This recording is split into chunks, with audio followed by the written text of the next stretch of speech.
Hello बच्चों, नमस्कार। कैसे हैं आप सब लोग? उम्मीद करता हूं कि आप सब लोग अच्छे होंगे, बेहतरीन होंगे, लाजवाब होंगे, एकदम बिंदास होंगे और साथ ही बहुत अच्छे से आप लोग अपनी पढ़ाई को कर रहे होंगे। तो एक बार सभी मेरे प्यारे दोस्त बताएंगे कैसे हैं आप सब लोग। कैसे हैं भाई आप सब लोग? कैसी चल रही है आप लोगों की पढ़ाई? एक बार मेरे प्यारे सभी साथी बताएंगे मेरे भाई, कैसे हैं आप सब लोग? कैसी चल रही है आप लोगों की पढ़ाई? एकदम शानदार, एकदम जबरदस्त, बहुत बेहतरीन तरीके से आप लोग आगे बढ़ रहे होंगे। विक्की कुमार, हिमांशु मीना डीपी, अल्ताफ मंसूरी, राम किशन साहू, मोनू यादव, रोहतास राजपूत, कपिल कुमार नारनोलिया, हिमांशु कुमार, सपना, रेशमी कुमारी, नैतिक केसरवानी, आकाश पाल, शिवानी शर्मा, हर विलास यादव, सुमन भट्ट, अनिल पटेल, स्वागत है आप सभी का आपके अपने प्यारे से परिवार रोजगार विदंकित में। प्यारे दोस्त, हम लोगों का जो टॉपिक चल रहा है वो चल रहा है साधारण ब्याज, और आज साधारण ब्याज की आखिरी क्लास है। वैसे तो कल हम लोगों ने इस टॉपिक को खत्म ही कर लिया था, लेकिन वो है ना, थोड़ा सा दो चार क्वेश्चन और मुझे अच्छे अच्छे से कराने थे, इस वजह से मैंने ये आज की क्लास मेरे प्यारे दोस्त रखी है। ठीक है भाई, चलिए आज की क्लास का पहला क्वेश्चन आप लोगों के सामने है। आज की क्लास का पहला क्वेश्चन आप लोगों के सामने है। फटाफट मुझे बताइएगा क्या होगा इस क्वेश्चन का बिल्कुल सही जवाब। मेरे प्यारे दोस्त, क्वेश्चन ने कहा है कि टी वर्षों में एक निश्चित धनराशि पर 10% वार्षिक ब्याज की दर से अर्जित साधारण ब्याज मूलधन का 5/8वां हिस्सा है मेरे भाई। 5/8वां हिस्सा है। इसका मतलब है 8 रुपए अगर प्रिंसिपल होता है तो 5 रुपए ब्याज होता है। यहां देखें क्या, ब्याज का formula SI is equal to PRT/100। SI है 5, प्रिंसिपल है 8, रेट है 10% और टाइम कितना है नहीं पता, बटे में 100 है।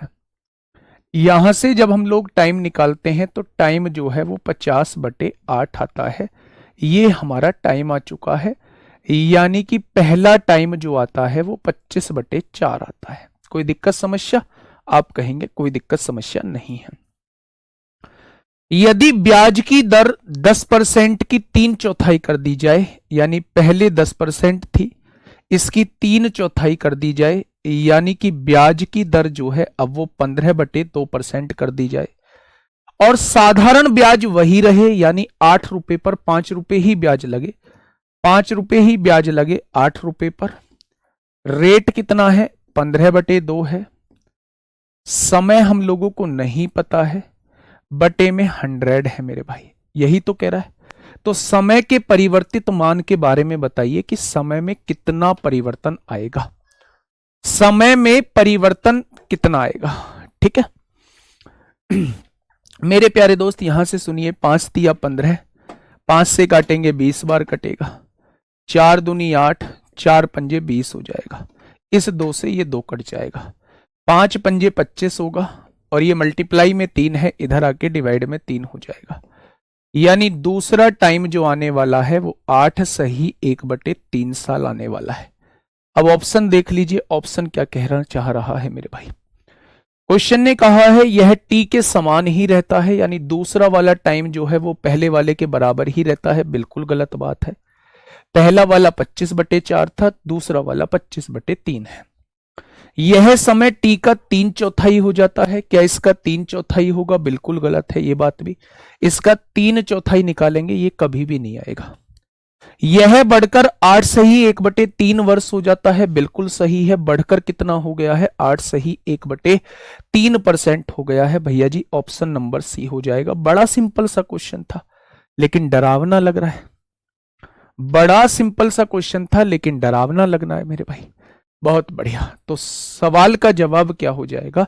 ऑप्शन नंबर सी इस क्वेश्चन का बिल्कुल सही जवाब हो जाएगा। ओरली सॉल्व करेंगे इस क्वेश्चन को, पेन नहीं चलाएंगे इस क्वेश्चन पे मेरे प्यारे दोस्त। मैं फिर से बता देता हूं जिन बच्चों को समझ में नहीं आया है। टी वर्षों में एक निश्चित धनराशि पर 10% वार्षिक ब्याज की दर से अर्जित साधारण ब्याज मूलधन का 5/8 है, यानी मूलधन अगर 8 होता है तो ब्याज 5 रुपए होता है। रेट 10% है, टाइम जो निकल के आएगा 25/4 आएगा। दूसरी बार उसने कहा है रेट को अगर 10% की 3/4 कर दिया जाए यानी 15/2% कर दिया जाए और साधारण ब्याज अब भी वही रहे, 5 रुपए मिले 8 रुपए पर, तो टाइम में कितना परिवर्तन आएगा, यानी T2 की वैल्यू पूछना चाह रहा है। बस वही किया है मेरे भाई। ठीक है, बहुत बढ़िया। ठीक है मेरे भाई, आगे बढ़ जाएं। आइए इस क्वेश्चन पे आइए। क्वेश्चन ओरली सॉल्व करना मेरे भाई। एक धनराशि साधारण ब्याज पर 10% प्रतिवर्ष की दर से 3 गुना हो जाती है। एक से राशि कितनी बन जाती है? 3 गुना। 2 रुपए ब्याज मिलता है, कितने परसेंट के हिसाब से? 10% के हिसाब से। ठीक है मेरे भाई। अब क्वेश्चन कह रहा है कि कौन सा कथन सही है। समान समयावधि यानी टाइम बराबर है, साधारण ब्याज पर 20% वार्षिक, अगर पहले 10% वार्षिक था अब 20% वार्षिक है, तो मेरे भाई क्या रेट दुगना हो रही है? अगर रेट दुगना हो रही है तो ब्याज भी क्या हो जाएगा? दुगना हो जाएगा। पहले 2 रुपए ब्याज लगता था, अब ब्याज जो है वो 4 रुपए लगेगा, यानी 1 रुपए की राशि पर 4 रुपए ब्याज लगेगा तो राशि 5 बन जाएगी, यानी 5 गुना हो जाएगी। क्वेश्चन ने क्या कहा है? समान समयावधि में साधारण ब्याज पर 20% वार्षिक दर से यह 5 गुना हो जाएगी। बिल्कुल 5 गुना हो जाएगी। अगर रेट को दुगना किया है, टाइम के साथ कोई छेड़खानी नहीं की है, तो ब्याज जो है वो भी दुगना हो जाएगा। ब्याज जो है वो भी दुगना हो जाएगा। पहले 2 रुपए ब्याज लगता था, अब 4 रुपए ब्याज लगेगा, और किसी भी राशि पर 4 रुपए ब्याज लगने का मतलब है राशि का 5 गुना हो जाना। ठीक है बच्चे, बहुत बढ़िया, बहुत शानदार। तो मेरे भाई पहली बात इन्होंने 100% की बिल्कुल सही कही है। आगे बढ़े। समान समयावधि में साधारण ब्याज पर 30%, देखिए यहां 10% रेट ऑफ इंटरेस्ट था, यहां 30% कर दिया गया। क्या 3 गुना रेट ऑफ इंटरेस्ट कर दिया गया? अगर 3 गुना रेट ऑफ इंटरेस्ट कर दिया गया तो क्या ब्याज भी 3 गुना हो जाएगा? पहले 2 रुपए था, अब ब्याज 6 रुपए हो जाएगा, यानी 1 रुपए की राशि पर 6 रुपए ब्याज लगेगा तो क्या राशि 7 गुना हो जाएगी? उसने भी वही कहा है बच्चे कि राशि जो है वो 7 गुना हो जाएगी। तो 1 और 2 दोनों के दोनों बिल्कुल ठीक बात है। जब हम ब्याज की दर को दुगना कर देते हैं तो राशि जो है वो 5 गुना हो जाती है। जब हम ब्याज की दर को 3 गुना कर देते हैं तो राशि जो है वो 7 गुना हो जाती है। राशि जो है वो 7 गुना हो जाती है। दोनों ही बातें बिल्कुल ठीक लिखी हुई हैं। कॉन्सेप्ट क्लियर होना चाहिए। कोई भी 1 रुपए की राशि थी मेरे पास, 10% के हिसाब से 3 गुना हो गई है बच्चे। 3 गुना होने का मतलब 2 रुपए ब्याज लगा है। अगर टाइम पीरियड समान है, रेट को दुगना कर दिया तो ब्याज भी दुगना हो जाएगा। पहले 2 रुपए ब्याज था, अब 4 रुपए ब्याज हो जाएगा। 1 रुपए की राशि पर 4 रुपए ब्याज यानी 5 गुना हो जाएगी। ठीक है। जब राशि को 3 गुना कर दिया गया तो ब्याज भी 3 गुना हो जाएगा। 1 रुपए की राशि पर 6 रुपए ब्याज यानी कि 7 रुपए राशि हो जाएगी। ठीक है भाई, ये बात समझ में आई क्या? आप कहेंगे ये बात समझ में आ गई भैया, पिछले में 25/4 लिखना था, आपने 25/3 लिख दिया है। नहीं, 25/5 पंजे 25, ये 3 है, ये गुणा में है, ये भाग में आएगा। 25/4 तो पहला वाला टाइम है ना, दूसरा वाला टाइम निकालोगे तो 25/3 आएगा। और वही उसने कहा है कि दूसरा वाला टाइम 25/3 हो जाता है। ये बिल्कुल सही जवाब है।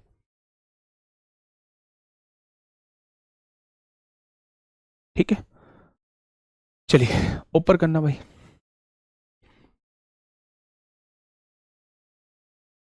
ऊपर करिए। और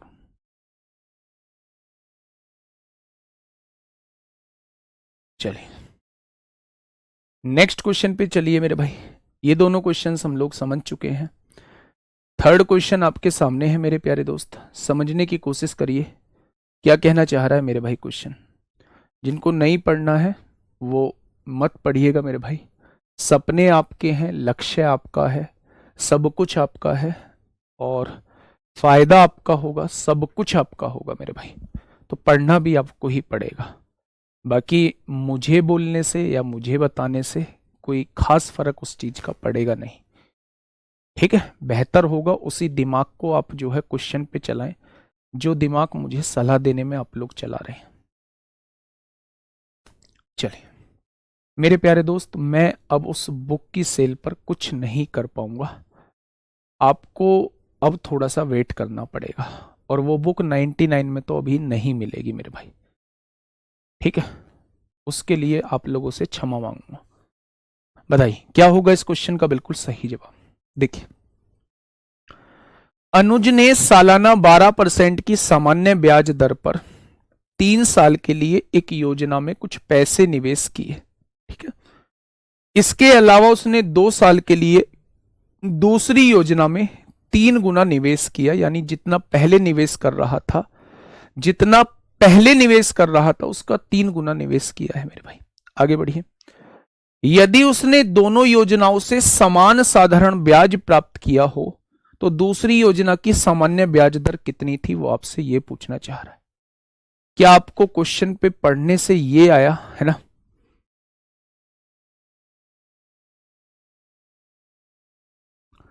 नगेंद्र सिंह तोमर, पहले 13/15 थे, तो फिर तो समझने की जरूरत नहीं है, आप ना प्रैक्टिस करिए फिर, है ना?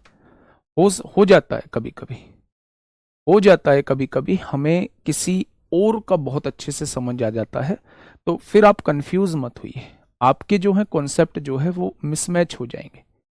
तो मेरे प्यारे दोस्त, फिर आप जो है प्रैक्टिस करिए, डेली मॉक लगाइए, आपका स्कोर जो है वो 15/15 हो जाएगा।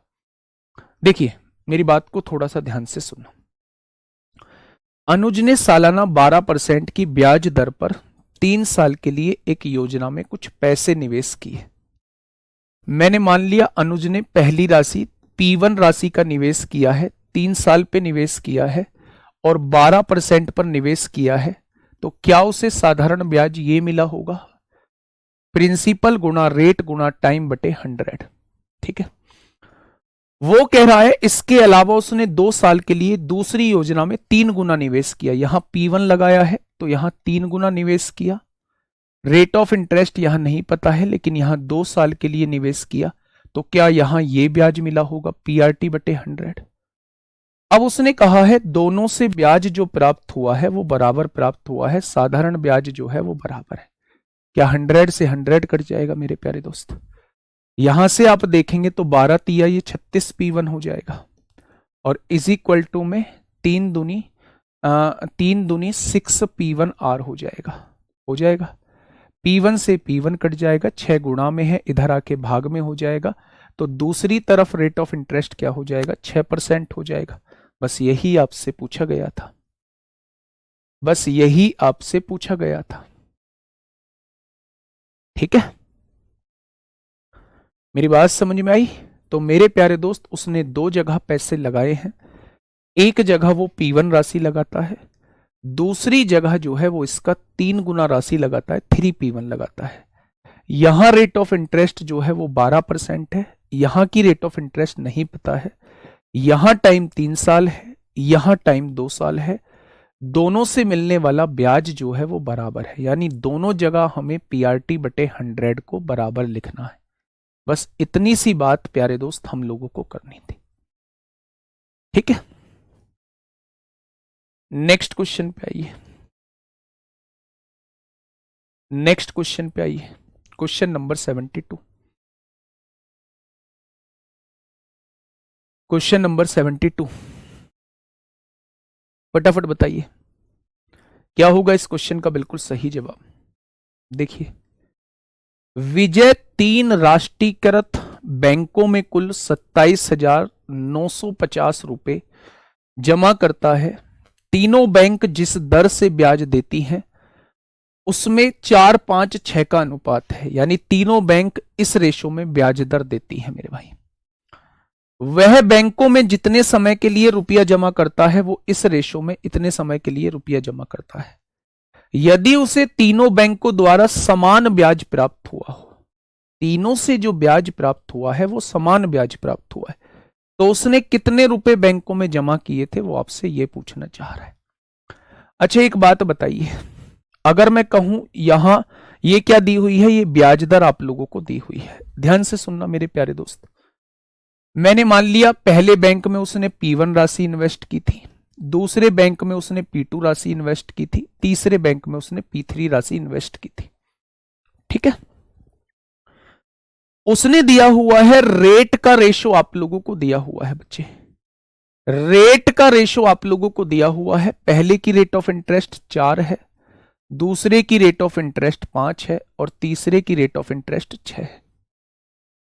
तीनों का बच्चे, तीनों का समय भी आप लोगों को दिया हुआ है, उसमें 7-6-5 का अनुपात है, यानी पहले का समय 7 है, दूसरे का समय 6 है और तीसरे का समय 5 है।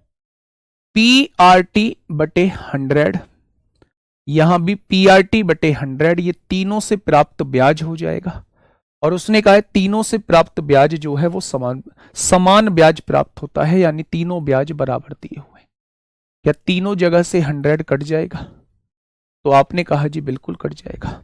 अब आइए मेरे भाई आगे सुनिए, अगर मैं यहां से चीजें देखूं तो यहां क्या हो जाएगा, ये हो जाएगा 28 P1 बराबर 30 P2 बराबर 30 P3 हो जाएगा।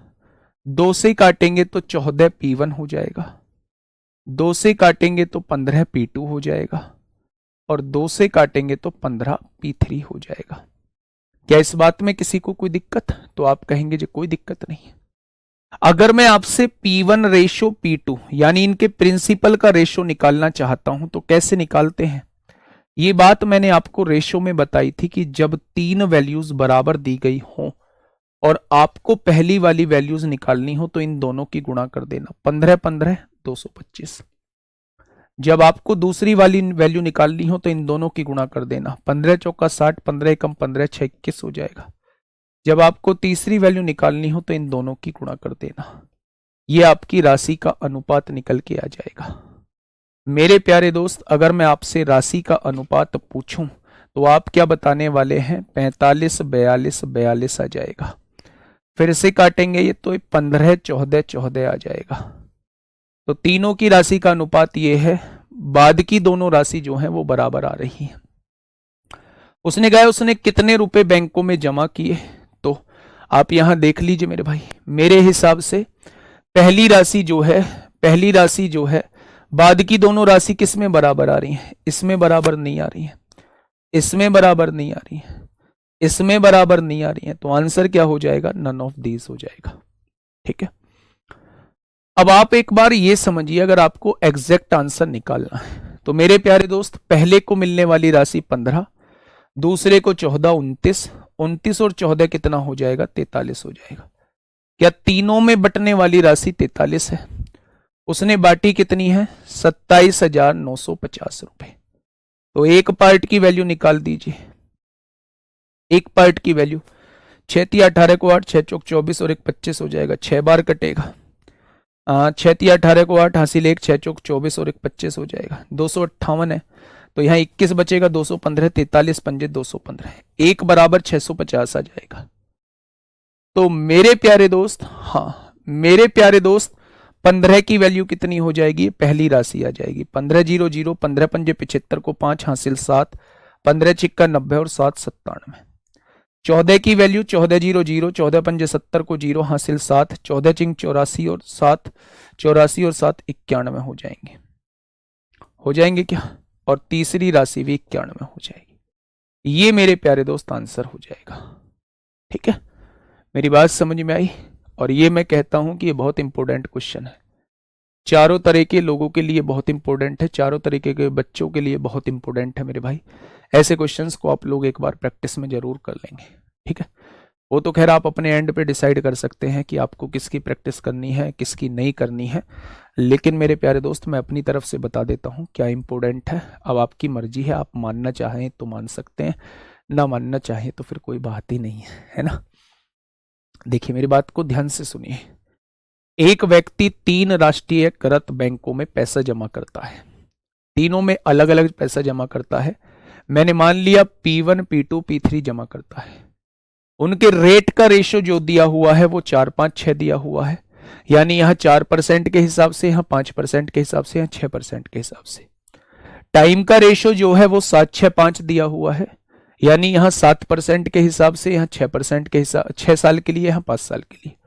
तीनों से प्राप्त ब्याज बराबर है PRT बटे 100, PRT बटे 100, PRT बटे 100, तीनों बराबर है। हर जगह 100 है तो ये 100 यहां से उड़ जाएगा मेरे भाई। रेशो में मैंने बहुत अच्छे से सिखाया है। आपने कहा 28 P1, 30 P2, 30 P3, 2 से कट जाएगा 14 P1, 15 P2, 15 P3। जब P1 की वैल्यू निकालनी होती है, P को छिपा लेते हैं, इन दोनों की गुणा करते हैं 225। जब इसकी वैल्यू निकालनी होती है, इन दोनों की गुणा करते हैं। जब इसकी वैल्यू निकालनी होती है तो इन दोनों की गुणा करते हैं। जब इनका रेशो निकालेंगे तो 15, 14, 14 आ जाएगा। यानी मेरे भाई पहले की वैल्यू 15 है, दूसरे की 14 है, तीसरे की 14 है। यहीं से आप चीजों को देख सकते थे, बाद की दोनों वैल्यूज बराबर आनी चाहिए। ऐसा एक भी ऑप्शन नहीं है जिसमें बाद की दोनों वैल्यूज बराबर हो। आंसर नन ऑफ दीज आ जाएगा। अगर मैं प्यारे दोस्त आप लोगों से ये कहूं कि तीनों में बटने वाली राशि कितनी होगी, तो तीनों को जोड़ दिया 43 होगी। उसने तीनों में बांटी कितनी है, 27,950 बांटी है। तो एक पार्ट की वैल्यू कितनी हो जाएगी, 650। तो 15 पार्ट की वैल्यू इतनी हो जाएगी। अगर एक बराबर 650 तो 14 बराबर कितना हो जाएगा, ये हो जाएगा। और अगर एक बराबर 650 तो 14 बराबर कितना, ये हो जाएगा। तो तीनों में बटने वाली राशि का रेशो आपके सामने, राशि एग्जैक्ट आपके सामने आ चुकी है। मोस्ट इंपोर्टेंट क्वेश्चन है।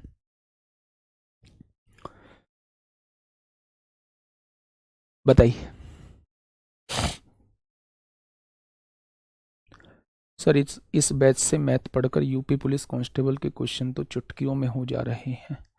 चुटकियों में हर किसी के होंगे, लेकिन उसके लिए आपको मेहनत से पढ़ना पड़ेगा, शांति से पढ़ना पड़ेगा। क्लास में अगर मौजूद रहना पड़ेगा तो सोच बदल के रहना पड़ेगा, है ना।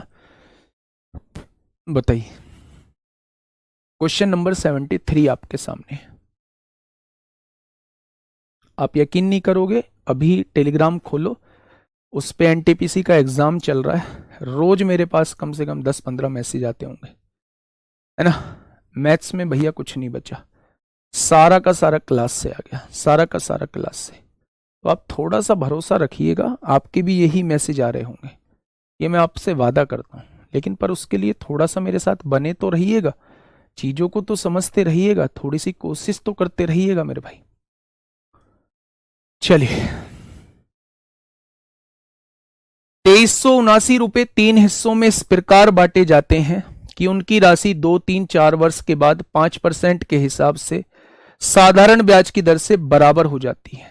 मेरे भाई बात को थोड़ा सा ध्यान से समझना। पहले वाले क्वेश्चन में हम लोगों को ब्याज बराबर दिए थे, यदि उसे तीनों बैंकों द्वारा समान ब्याज प्राप्त होता है। हमें ब्याज बराबर दिए हुए थे, लेकिन अगले वाले क्वेश्चन में ब्याज बराबर नहीं है, अगले वाले क्वेश्चन में मिश्रधन बराबर है। दोबारा पढ़िएगा क्वेश्चन को। 2379 रुपए को 3 हिस्सों में इस प्रकार बांटा जाता है कि उनकी राशि 2, 3 तथा 4 वर्ष के बाद 5% वार्षिक साधारण ब्याज की दर से बराबर हो जाती है। इतने वर्ष के बाद बराबर हो जाती है, इतने वर्ष के बाद बराबर हो जाती है, यानी उनका मिश्रधन बराबर दिया हुआ है।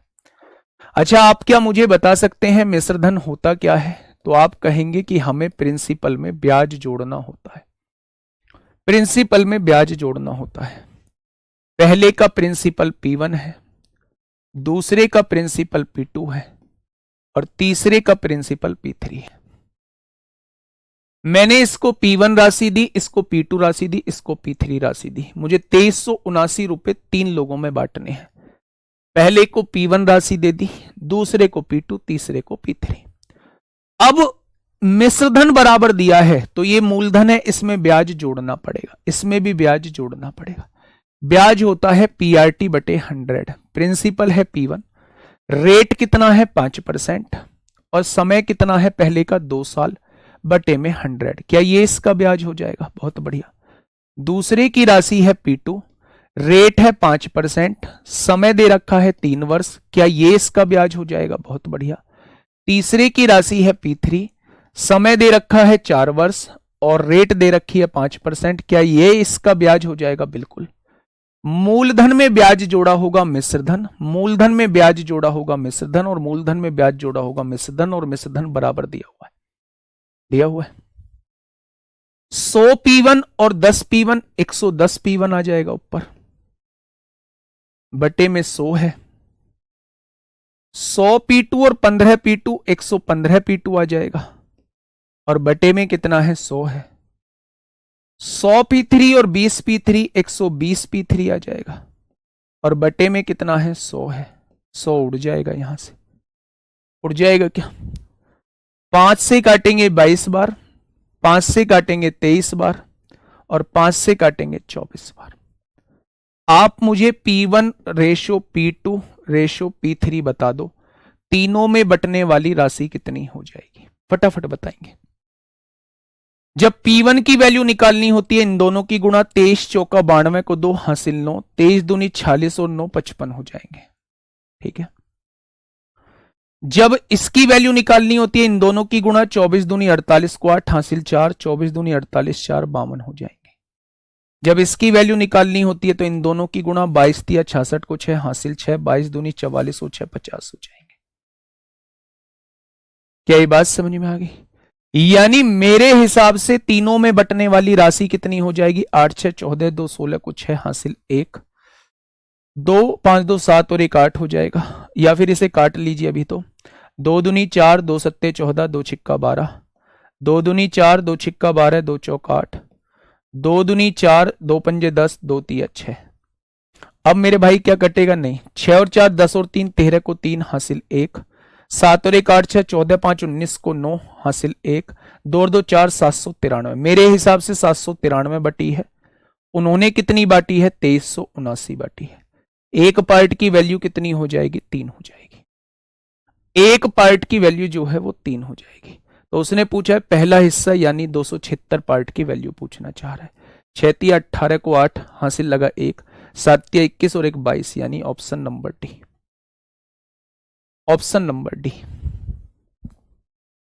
गुरुजी आपकी महारथी बुक है, उसमें भी सेम कॉन्सेप्ट जैसे आप क्वेश्चन क्लास में कराते हैं, लोग केस जिंदगी में पहली बार कुछ पूछा है बेटा, वो सबसे पहले उसमें सारे फॉर्मूले लिखे हुए हैं, कॉन्सेप्ट लिखे हुए हैं, उनके डायरेक्ट रिजल्ट लिखे हुए हैं।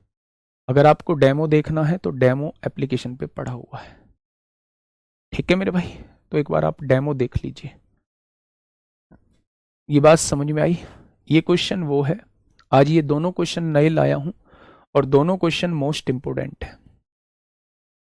एक भी चैप्टर में आप एक भी ऐसा क्वेश्चन नहीं पाएंगे जो मेरी सीट के अंदर या जो मेरे क्लास नोट्स के अंदर आपको ना मिले। मेरे प्यारे दोस्त, इसमें और अगले क्वेश्चन में थोड़ा सा डिफरेंस था।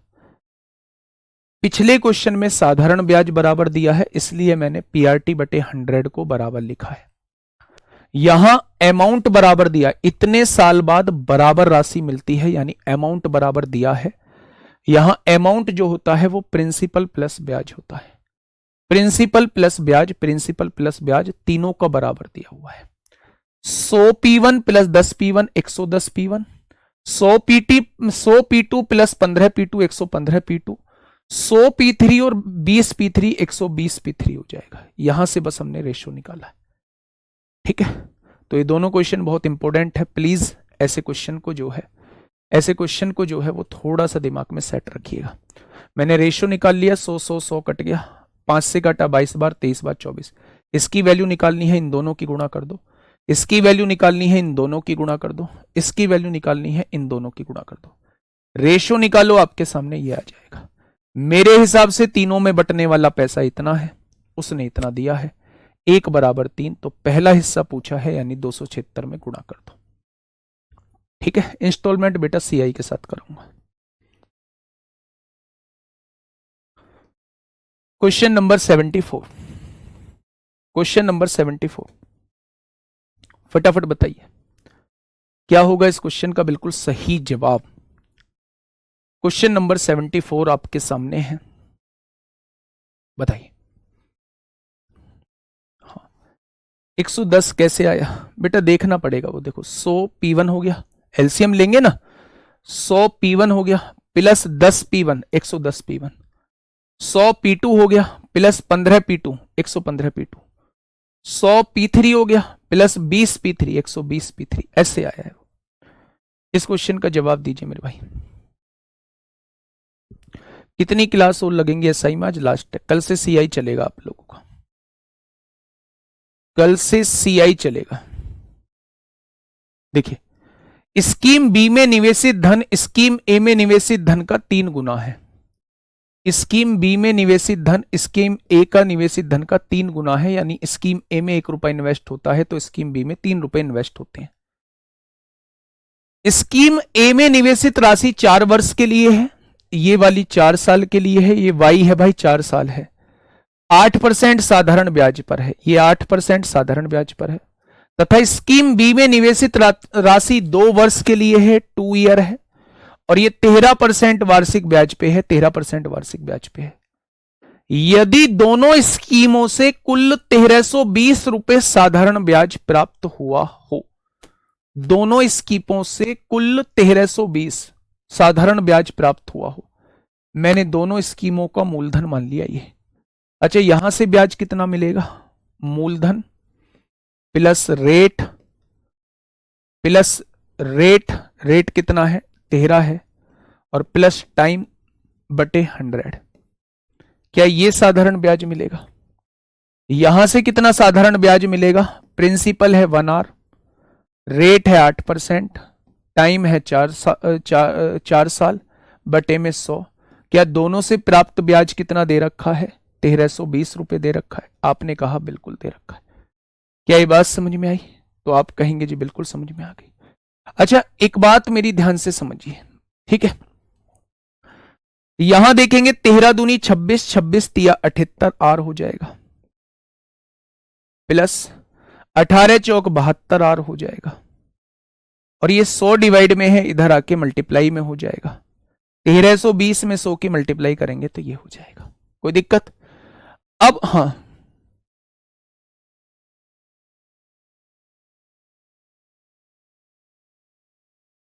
चलिए यहां से देखिए मेरे भाई, 78 आर और 72 आर को जोड़ेंगे, 78 और 2 80 हो गया, 80 में 70 जोड़ेंगे तो मेरे भाई 150 आर हो जाएगा।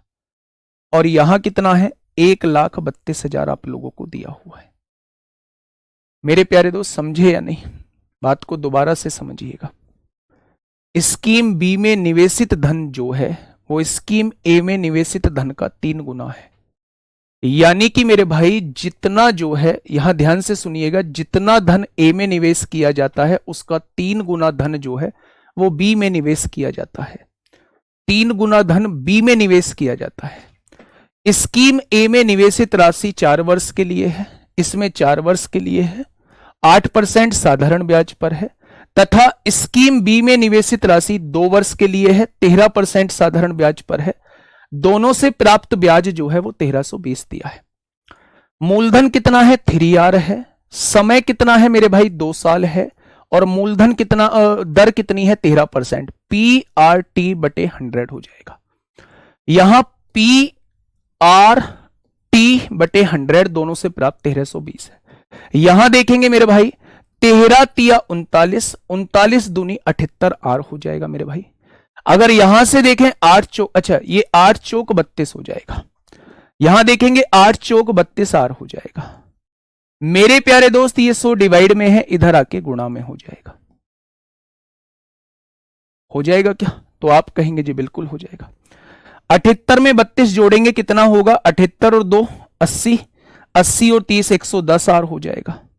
और इधर क्या लिखा हुआ है? 1,32,000 लिखा हुआ है। मेरे प्यारे दोस्त, ये कट जाएगा। 11 एकम 11, 11 दूनी 22, 1200 हो जाएगा। यानी ए में जो राशि इन्वेस्ट हुई थी वो 1200 हुई थी, और बी में जो राशि इन्वेस्ट हुई थी वो 3600 हुई थी। अब आपसे क्वेश्चन ने पूछा क्या है? क्वेश्चन ने पूछा है स्कीम ए में कितने निवेश हुए थे, तो आप कहेंगे 1200 हुए थे। कितने हुए थे मेरे भाई? 1200 हुए थे। क्या इस बात में किसी को कोई दिक्कत? तो आप कहेंगे इस बात में किसी को कोई दिक्कत समस्या नहीं है। ठीक है, ये नहीं लिखना था क्योंकि ये गिवन है क्वेश्चन में, है ना। ये मैंने बस समझाने के लिए लिखा है। यहां से क्वेश्चन को प्यारे दोस्त करना था आप लोगों को, 2 स्टेप में जो है वो क्वेश्चन हो जाएगा आप लोगों का। स्कीम बी में जो राशि लगी है स्कीम ए का 3 गुना है। स्कीम ए में अगर 1 आर लगी है तो स्कीम बी में 3 आर लगी होगी। यहां 13% ब्याज दर है, यहां 8% ब्याज दर है। यहां 2 साल के लिए पैसा लगा, यहां 4 साल के लिए पैसा। दोनों से प्राप्त ब्याज तो पीआरटी बटे 100, पीआरटी बटे 100 दोनों से प्राप्त ब्याज ये होगा। उसने 1320 दिया है। 13 दूनी 26 दिया 78 आर हो जाएगा। 8 चौक 32 आर हो जाएगा। डिवाइड में 100 है, इधर आके मल्टीप्लाई में 100 हो जाएगा। ठीक है, बहुत बढ़िया। 78 और 32 110 आर होता है। 0 से 0 कट गई, 11 से काटेंगे 1200 आ जाएगी। आर की वैल्यू 1200 है। अगर वो पहले ए के लिए पूछता है तो 1 आर है, आर की वैल्यू 1200 यानी 1200 का इन्वेस्टमेंट किया होगा। और अगर वो बी की राशि पूछता है तो 1200 तिया 3600 रुपए हो जाएगा। ठीक है, हाँ। नेक्स्ट क्वेश्चन, फटाफट मुझे बताइए क्या होगा इस क्वेश्चन का बिल्कुल सही जवाब। 3 आर में आर क्या है बेटा? वो कांस्टेंट माना है, उसका 3 गुना राशि लगाता है तो आप x मान लीजिए। एक जगह x तो दूसरी जगह 3x लगाता है। एक जगह x तो दूसरी जगह 3x लगाता है। बस ऐसे मान लीजिए आप।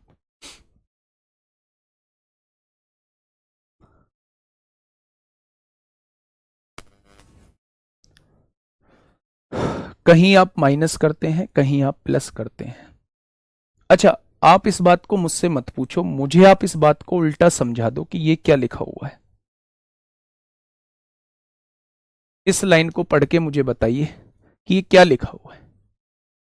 भाई मैं कोई यहां मेला थोड़ी ना दिखा रहा हूं, मैं यहां क्वेश्चन सॉल्व करना सिखा रहा हूं। अगर क्वेश्चन ये कह रहा है दोनों स्कीमों से कुल 1320 रुपए ब्याज प्राप्त हुआ है तो इसका मतलब दोनों जगह से ब्याज जोड़ के 1320 रुपए आता है। यानी दोनों जगह का ब्याज जोड़ना पड़ेगा और 1320 के बराबर लिखना पड़ेगा। इसलिए मैंने यहां जोड़ा है। मैंने कहा आपसे आपके और आपके भाई के पैसे मिला के 300 रुपए बैठते हैं, तो आप अपने पैसों में अपने भाई के पैसे जोड़ेंगे ही तो सही। मैंने कहा आपके पैसे आपके भाई के पैसे से 200 रुपए ज्यादा हैं, इसका मतलब दोनों का यहां अंतर दिया हुआ है 200 रुपए। इतना तो सोचा करो यार, है ना? फिर आप कुछ भी कहने लग जाते हो अगर मैं इतनी बात आपसे बोलता हूं। आइए क्वेश्चन नंबर 75। ठीक है,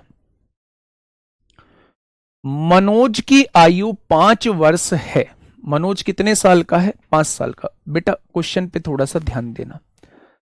उसके पिताजी अपने बेटे के नाम पर 50,000 रुपए एक बैंक में 12% साधारण ब्याज, हाँ 12% साधारण ब्याज दर पर 20 वर्ष के लिए जमा करते हैं। 20 वर्ष के लिए नहीं, मतलब जब ये 20 साल के हो जाएगा तब तक के लिए जमा करते हैं।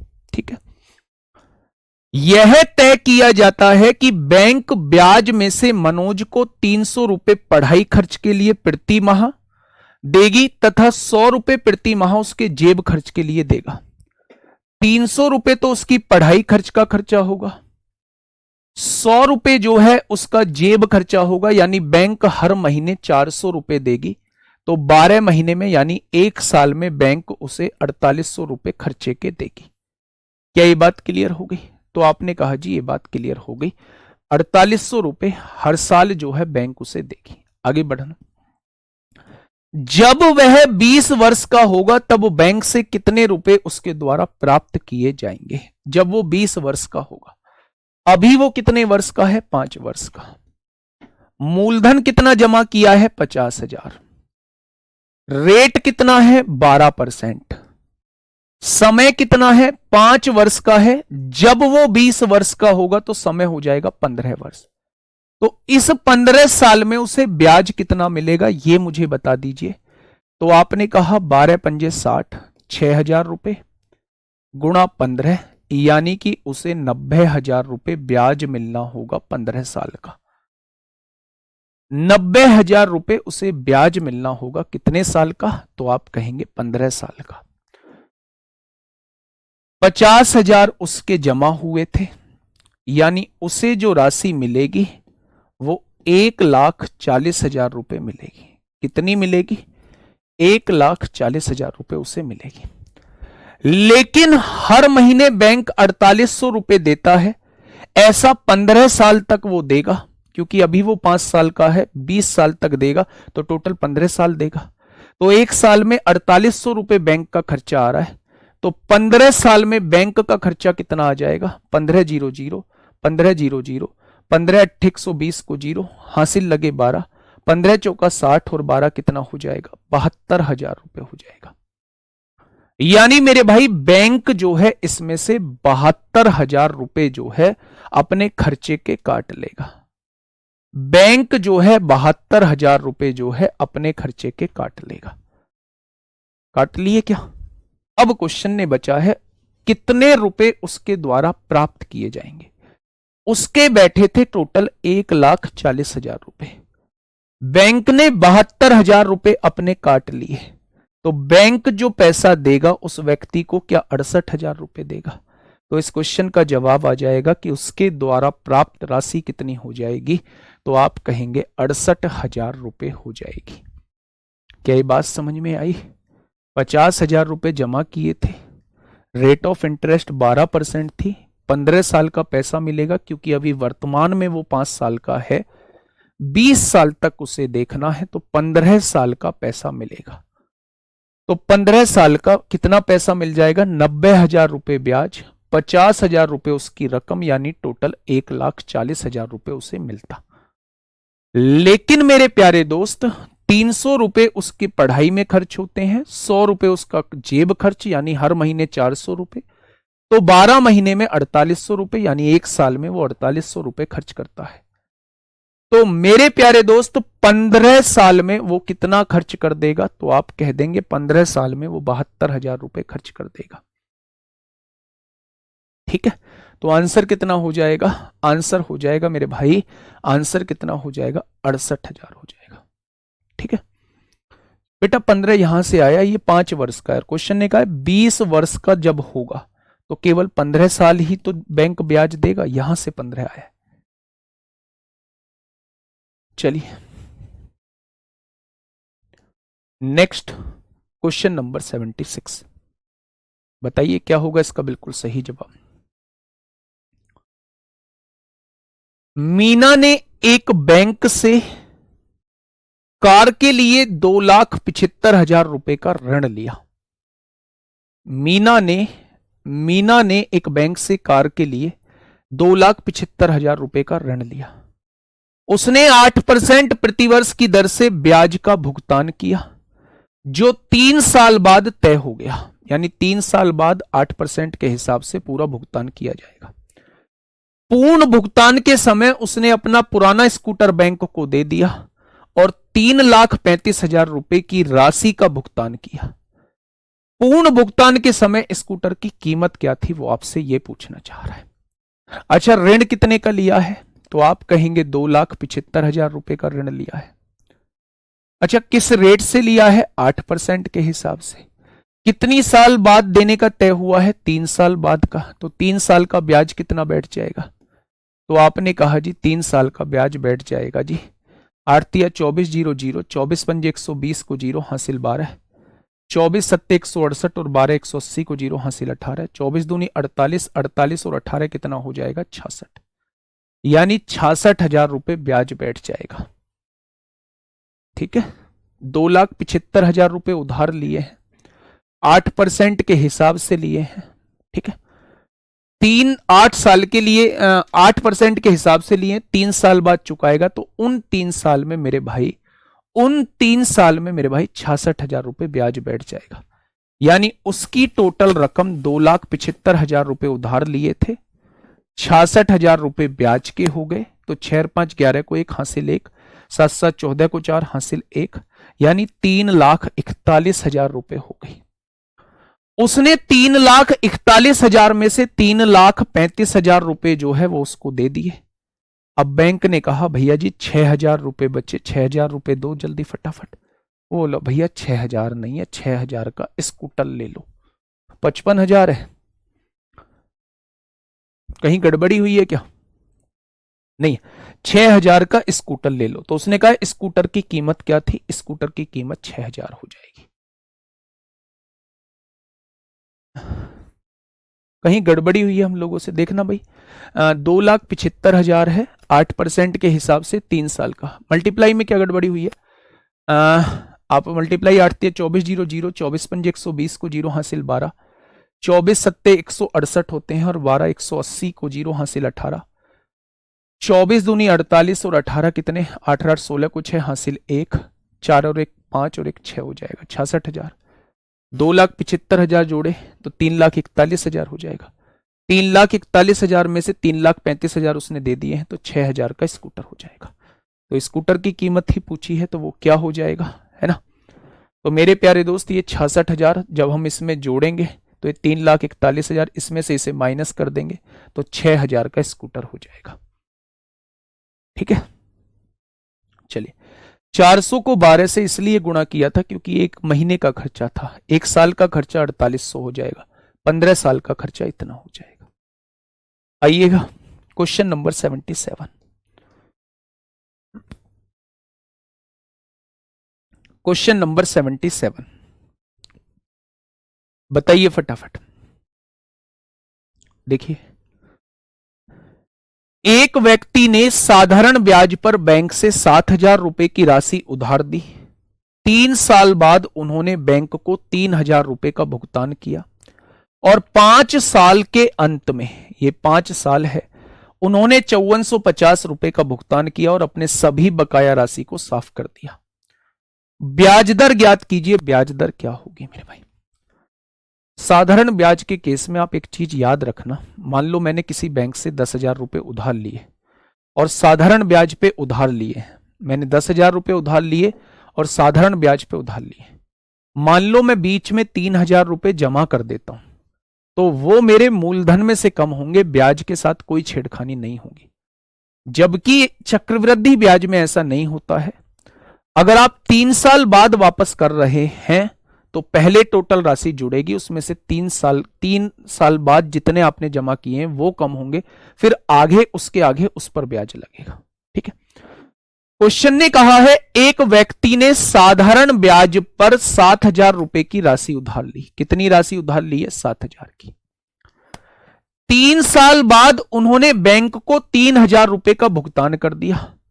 8% के हिसाब से यहां 3 साल का ब्याज बैठा होगा। बहुत बढ़िया, आगे क्या कह रहे हैं। और 5 साल के अंत में जब ये 3,000 रुपए वापस कर दिए तो ये मूलधन में से कम हुए होंगे। 7,000 में से 3,000 चले गए तो 4,000 बचे होंगे। उसी रेट ऑफ इंटरेस्ट पर अगले 2 साल के लिए ब्याज ये बैठेगा और दोनों से प्राप्त ब्याज बैठा कितना है वो आप लोग देख लीजिए मेरे भाई। 3,000 यहां जमा किए, 5450 यहां जमा किए, दोनों जगह को जोड़ा, टोटल उसने 8450 रुपए का भुगतान किया है। 5450 और 3,000 8450 होते हैं। उधार कितने लिए थे, 7,000। भुगतान कितना किया है, 8450। तो बचा कितना, 1450। यानी वो ब्याज के भुगतान किए होंगे, वो ब्याज के भुगतान मेरे प्यारे दोस्त किए होंगे। ठीक है, दोबारा से समझाऊंगा अभी। 2 जीरो से 2 जीरो कट गई, ये 210 आर हो जाएगा। 2 जीरो से 2 जीरो कट गई, ये 80 आर हो जाएगा। और यहां कितना बच रहा है, 1450 बच रहा है। 210 और 80 290 आर होते हैं और इज इक्वल टू 1450 है। 1 जीरो से 1 जीरो कट जाएगी, 29 पंजे 145 होता है। आंसर कितना होगा, 5% हो जाएगा। आंसर कितना होगा, 5% मेरे प्यारे दोस्त हो जाएगा। क्या इस बात में किसी को कोई दिक्कत, मैं बताता हूं दोबारा से। मैंने बैंक से 7,000 रुपए उधार लिए, 5 साल के लिए लिए। रेट ऑफ इंटरेस्ट मुझे नहीं पता है, मैं 3 साल बाद 3,000 रुपए दे देता हूं। यानी वो जो 7,000 रुपए रहे उस पर 8% के हिसाब से 3 साल का ब्याज जो है ये हो गया PRT/100। अब 3 साल बाद मैंने 3,000 रुपए दे दिए हैं, तो वो जो रकम कम होगी वो मूलधन से कम होगी। तो 7,000 में से 3,000 चले गए, कितना बचा? तो आप कहेंगे 4,000। यानी आगे के 2 साल पे जो ब्याज लगेगा वो 4,000 पे लगेगा। 4,000 गुणा रेट आगे के 2 साल बटे 100। शुरू के 3 साल 7,000 पे ब्याज लगेगा, आगे के 2 साल 4,000 पे ब्याज लगेगा। अच्छा, टोटल 5 साल का ब्याज वास्तव में गया कितना है? 3,000 रुपए तो मैंने यहां जमा कर दिए, लास्ट में 5450 जमा किए हैं, यानी मैं टोटल मिला के 8450 रुपए जमा कर रहा हूं। मैंने उधार कितना लिया था? 7,000। 8450 में से 7,000 जाएगा, यानी मैं 1450 रुपए ऊपर जो जमा कर रहा हूं वो ब्याज के जमा कर रहा हूं। यानी इन दोनों ब्याजों को मिला के 1450 रुपए बैठ रहा होगा। 2 जीरो से 2 जीरो यानी 210,000, 2 जीरो से 2 जीरो यानी 80,000, 80,000 और 210,000 290,000 बराबर 1450, आर बराबर 5 आ जाएगा। Option number C. ठीक है, नेक्स्ट क्वेश्चन। नेक्स्ट क्वेश्चन, ऐसा क्वेश्चन मेरे प्यारे दोस्त मैंने आपको कराया है। Question number 78।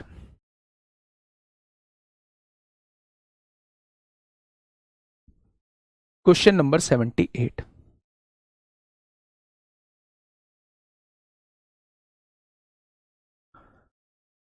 क्वेश्चन नंबर 78,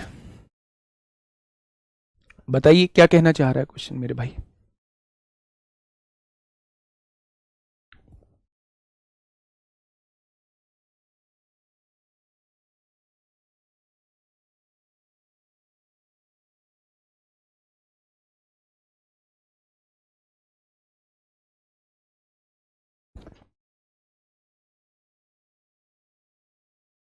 देखिए, अंजू ने कुछ धनराशि को 12% प्रतिवर्ष की साधारण ब्याज पर 3 वर्षों के लिए एक योजना में निवेश किया।